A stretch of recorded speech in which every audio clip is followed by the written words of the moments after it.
Hey guys, Matthew here. In today's video, we're basically going to be looking at all of the news in regards to the upcoming Path of Exile 3.16 Scourge League. So what I did is I opened up the PoE Twitter, and I'm just going to scroll down and talk about every single one of these points and essentially what sort of impact they have on the game, and, you know, if I have to, some additional information. For example, Sacred Orbs, right? When they announced Sacred Orbs, there was a massive outcry. A lot of people are really pissed off about that. And I want to explain why there's literally nothing negative in the game whatsoever about Sacred Orbs, amongst other things. So let's go ahead and, start looking. So first things first, we have a post in regards to the Rangers starting area passive tree is going to look a little bit different. Now, there's actually not a whole lot different here. This is the same, this is the same, this is the same. It does seem that Quick Step was which was at the bottom of the tree, was put here. And this gives us another way of traveling directly towards where, Acro and Phase Acro currently are. Now, that being said, that's obviously no longer really going to be there. So this is a nice little change, but realistically, there's not too much to talk about here, I believe. So yeah.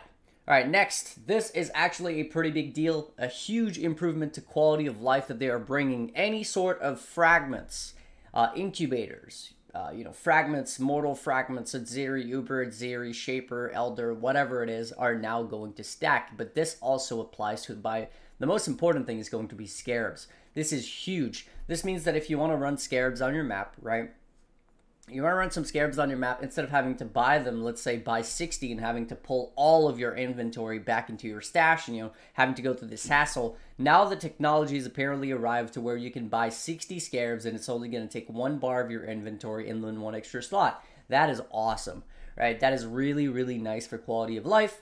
And these little things, man, sometimes it's just the little things that just make it so much better.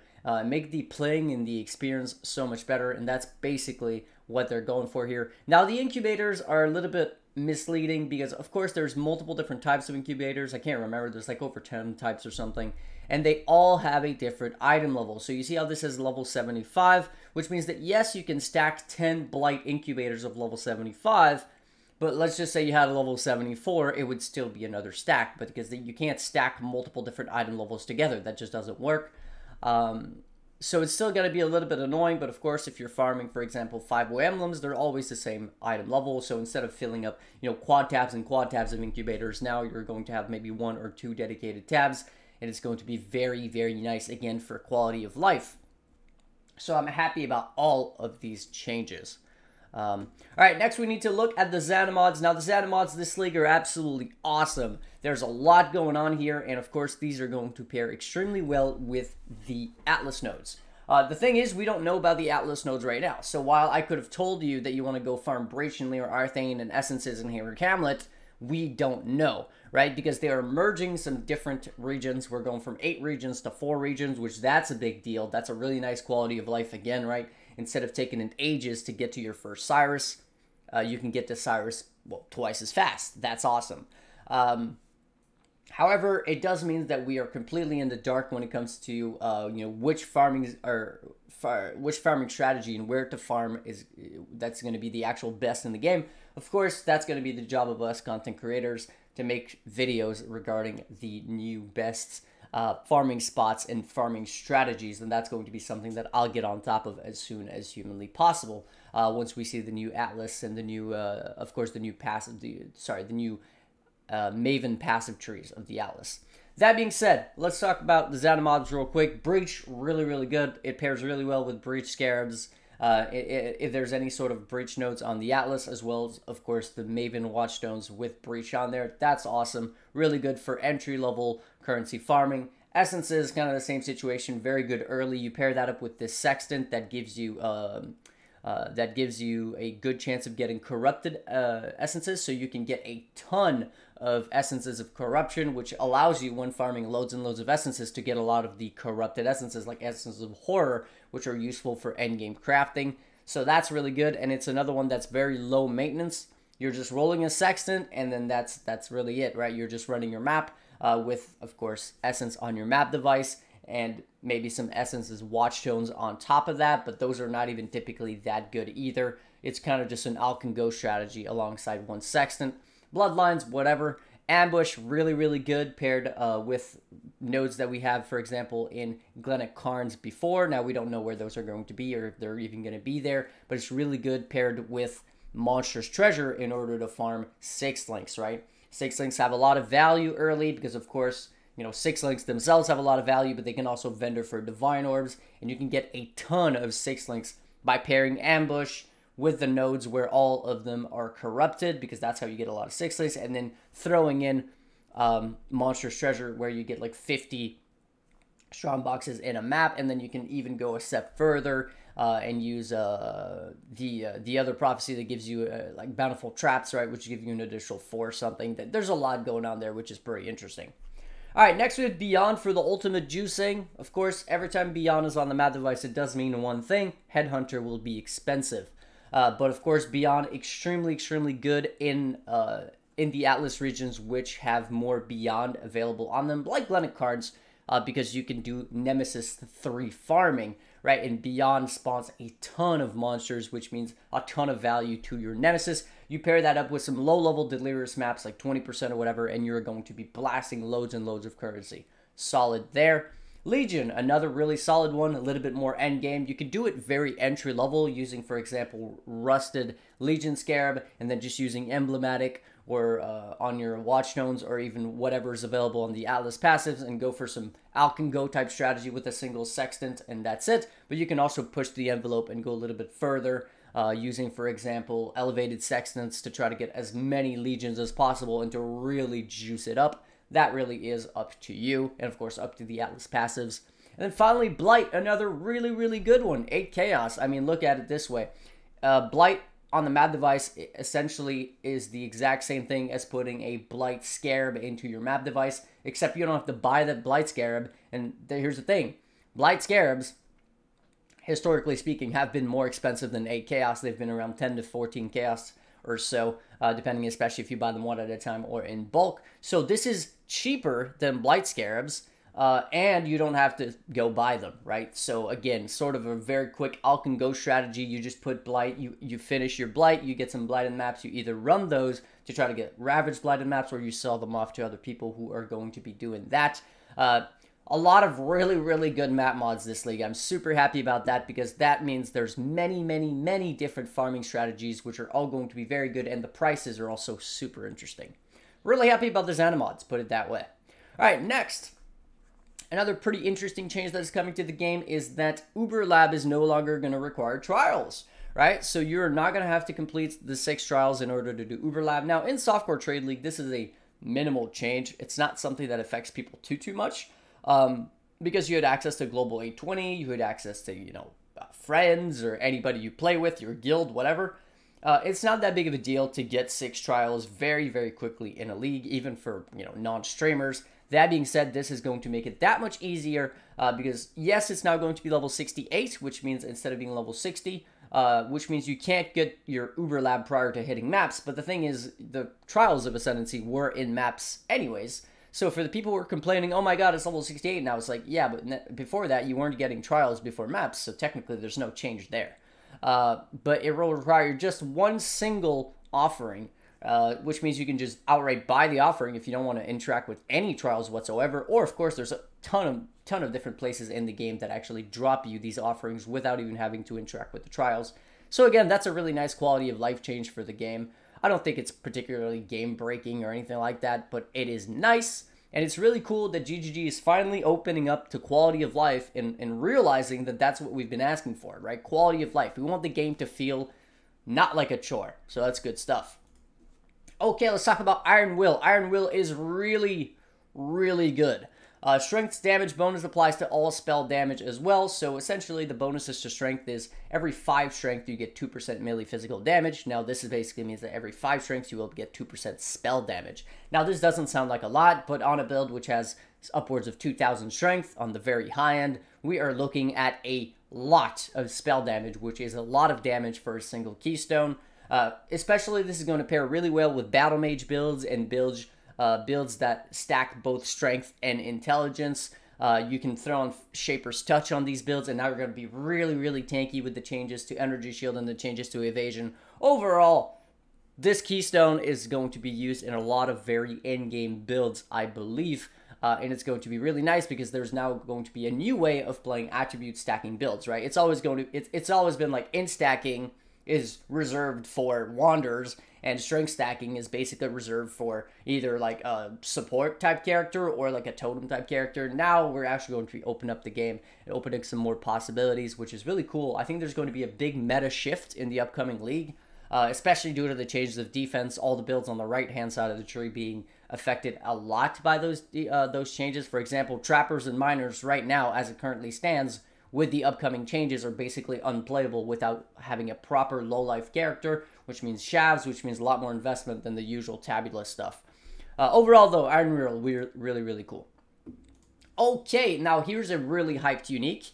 Strangle Gas. Now, Chris did say that, in the upcoming 3.16 league, none of the new uniques were going to be 1C garbage trash.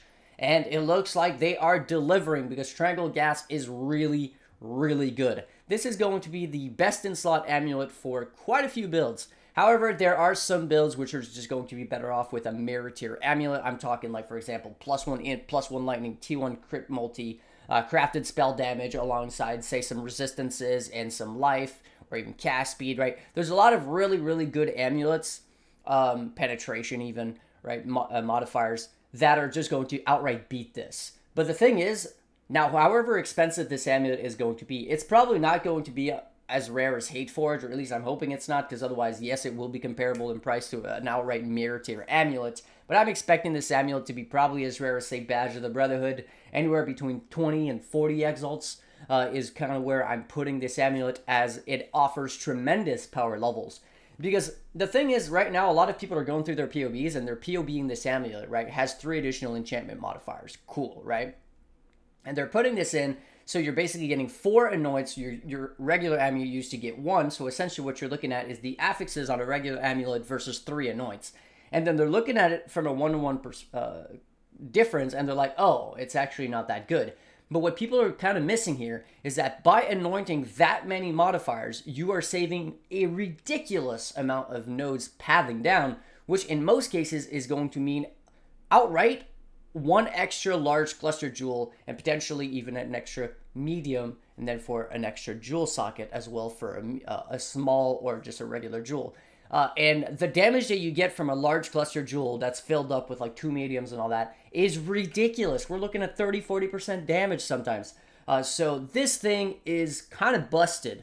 That being said, I'm hoping that they don't just outright nerf it, because if they changed it to 2 additional enchantment modifiers, it would become very, very niche. It would only be best in slot for a very small portion build. As it stands, with 4 anoints total, it's going to be best in slot for a lot of builds, but not every single build. I think, for example, spellcasters, for most of them, this is not going to be best in slot, but if we're talking about attack-based build, this is going to be best in slot for a ridiculous amount of them. And if we're talking about, damage over time builds, this is probably going to be the best in slot by far. It's really just spellcasters that in some cases this is not going to be best in slot. It really comes down to how many plus level of skills you have on your tree, because there is some diminishing returns at some point. And the other type of build where this isn't going to work is attribute stacking builds, because percent attributes and percent strength or int or whatever, which you can get both on an amulet together, is not available anywhere on this skill tree, right? There is no percent attributes pretty much outside of a few given nodes. But most of them are nowhere near as strong.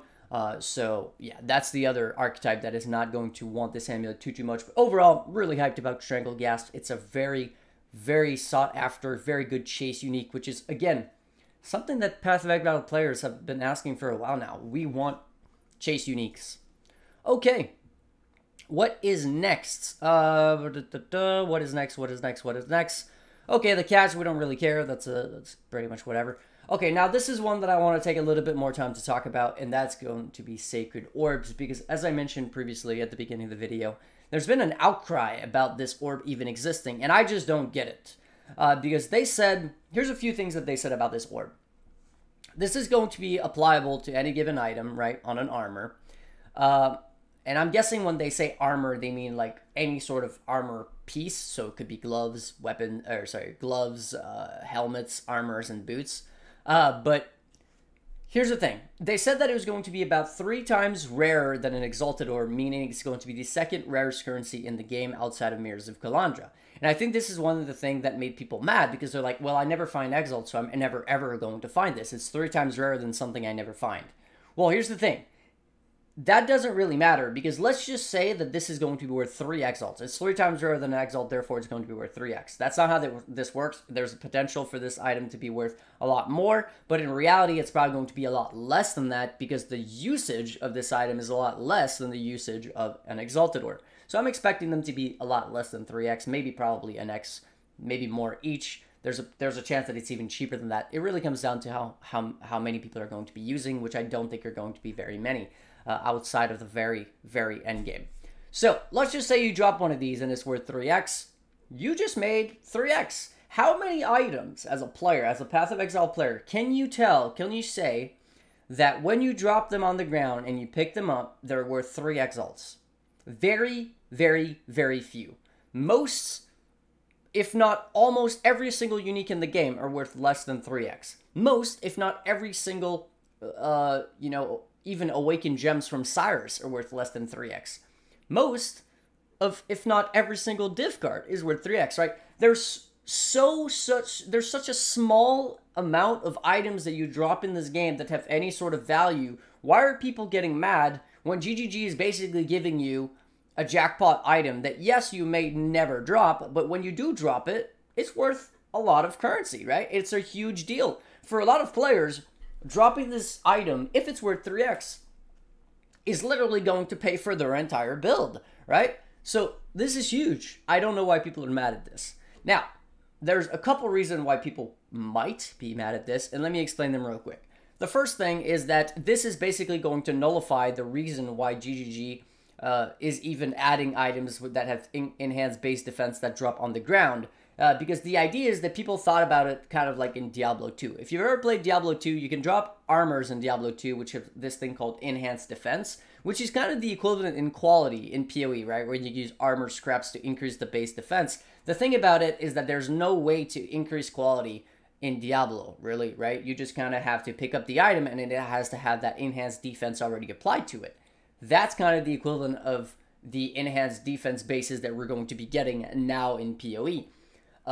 So by adding this orb, they're devaluing the items that drop on the ground, but that have enhanced defense. But the thing is, there are some items in this game, like for example, uniques, where you kind of need this orb to exist in order to even be able to get enhanced defense on these uniques. Now, we don't know whether enhanced defense is going to be dropping on uniques. I'm guessing it will, because it's going to be probably to every single item.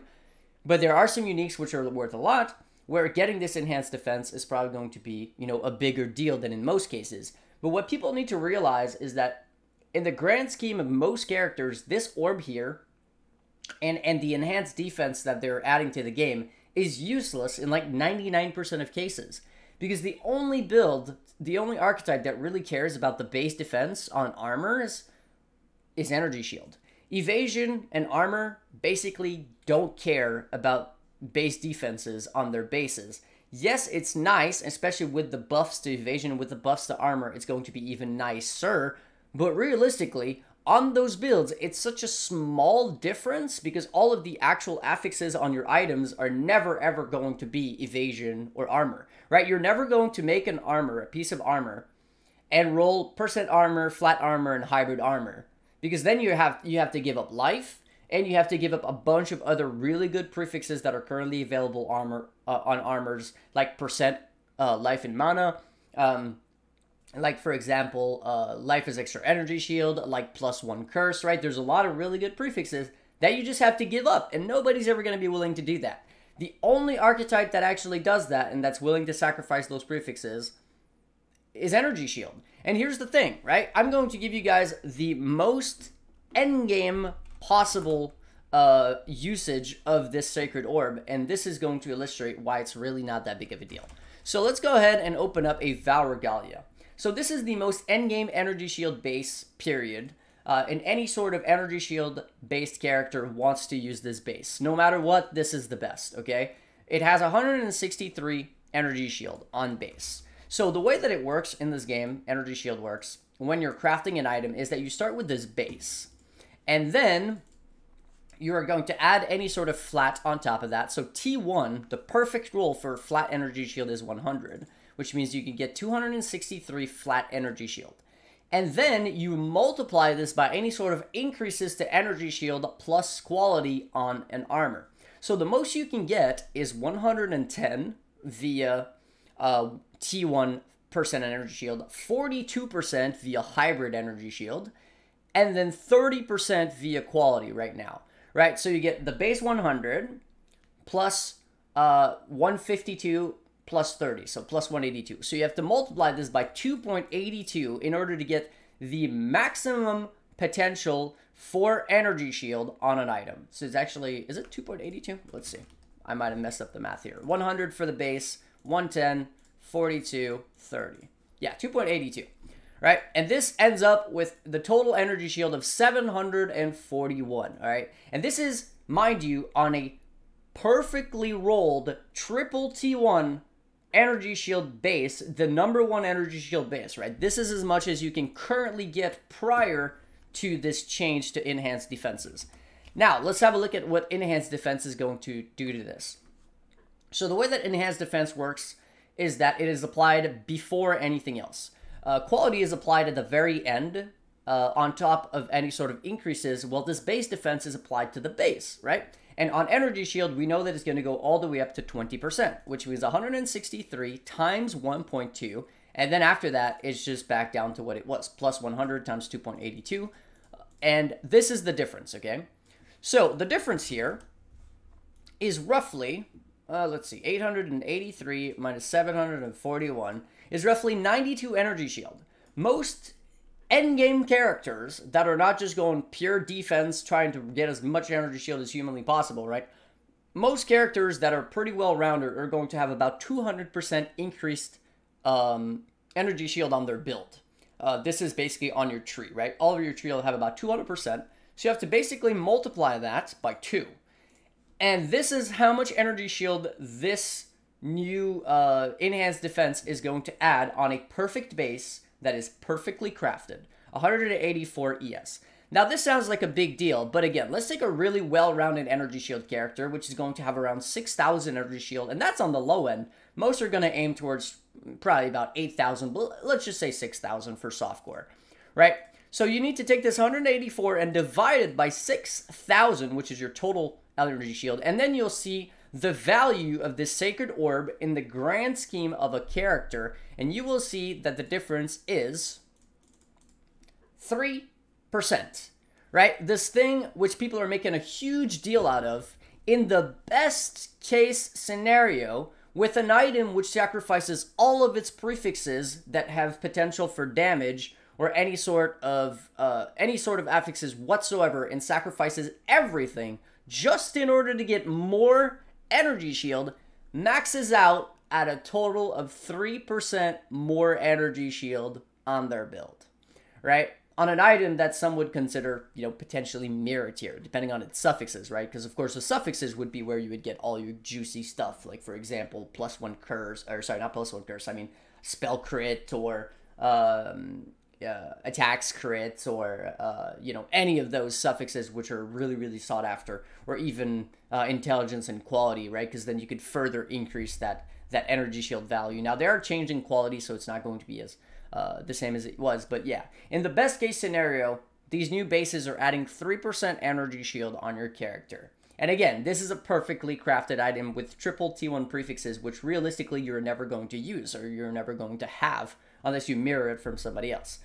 So the reality is here, in most cases, this new 20% base energy shield is probably going to be a grand total of about 1 to 1.5%. Let's just say 1.5% more energy shield per armor slot. So you have your armor, your helmet, and then your boots and your gloves. And again, I'm really just being generous here, because in most cases, you're not going to use pure energy shield gloves. You're going to use the hybrid or the lesser base that has spell damage on it, or some other one of the Atlas bases. You're not going to use outright maximum energy shield gloves. And the boots is the same situation. You're probably going to be using boots which have the hybrid defenses alongside the hybrid resistances instead of just using outright pure energy shield boots. So it's mostly just going to be your armor and your helmet, but just to push the envelope, right? Times 4 different pieces of armor, you're looking at 6% more energy shield by having perfectly rolled 20% enhanced defense over all of your items. It's just not that big of a deal. The reality is, and this is going to be my conclusion on this, the reality is for 99% of players, this orb is useless, right? You're going to be selling it off to, crafters and people who are going to try to make very endgame perfect gear. And I want you guys to think about this orb as the equivalent of the orbs that drop in Heist League, which most people don't even know exist because, well, first off, they're really rare, just like these are going to be. But second off, because nobody really uses them outside of really, really endgame crafts. And this is kind of what this is as well. It's that next step to try to have that perfect item. So look at it this way. In the mirror tier market, people only mirror the perfect items. So if you have an item, like I just mentioned, right? 221 prefixes, blah, blah, blah. And it has the highest orb equip, and it has the 20% enhanced defense. And someone else has the exact same item that doesn't have this 20% enhanced defense applied to it, but it has everything else. Well, chances are people are going to mirror your item, right? Because your item is perfect. You went the extra step. You went, one step further to try to get something that's truly perfect and unique. That's who are going to be using these orbs. The vast majority of us are just going to be dropping it and be like, oh, cool, I just made 2 or 3x or whatever, right? Oh, nice. It's the equivalent of dropping an Exalt, except on steroids. So I'm going to make more money out of it. It's just good, right? There's no reason for people to be mad at this. If we look at it from a different perspective, in solo self-found, then this orb is even better because, for example, on unique items, right, if they don't drop with enhanced defense, which they might, I don't actually know, this orb is going to allow you to actually get unique items with enhanced defense that you would probably literally never, ever, ever get if this orb didn't exist. Because, for example, dropping a Chevrons, which is probably going to be the unique that people use this orb the most on, is already pretty rare, especially in solo self-found. Now, dropping a Chevrons with perfect 20% enhanced defense is basically going to be impossible, right? Because it's going to be a 1 in 20 chance or whatever. Now, when you drop the Sacred Orb, it's actually going to allow you to, gamble that, and you could use one, right? And then you could basically use Sacred Orbs on another one until you get a better roll than yours, and then you swap, right? Because obviously it's not going to break your links, it's not going to bust your item, it's not going to do anything like that. So anyways, that's pretty much my thoughts on all of the upcoming changes to the Path of Exile 3.16 League. Those are pretty much the big things. Now, we are getting Uber content, which is pretty dope, right? We're getting Uber emblems. We're getting Uber breaches. We're getting Blight Ravage maps, which is Uber Blight maps. We're getting a lot of really, really cool endgame and aspirational content, which is another thing that people have been asking for a while now. So, shout out to GGG. I think they're doing a really, really good job for the upcoming 3.16 League. I personally cannot wait until this releases and I can start making content for it. Farming strategies, how to make currency, and of course, build guides are going to be huge because I'm expecting a pretty massive meta shakeup, especially with the changes to defenses and whatnot. Alright, before I go, as always, I do want to say a huge thank you to my supporters, Kat, Alex, Brandon, Nate, the second Alex, Flame Scorpion, Neroth, Grimoire, The Great Master, Johnny, Thomas, Mats, Reese, Tim, Axel, Road to Millions, Edicus, Scott, Stan, Zarashi, Welcome Back, and Wolverine, as well as, of course, Ronald, Kevin, and the third Alex, Bitizen, and Mercury. And a huge thanks to anybody else who was supporting me in the past or who wishes to remain anonymous. Hopefully this video is helpful in understanding some of the implications of the upcoming changes and whatnot. And that'll be Matthew signing out. Until the next one. Peace.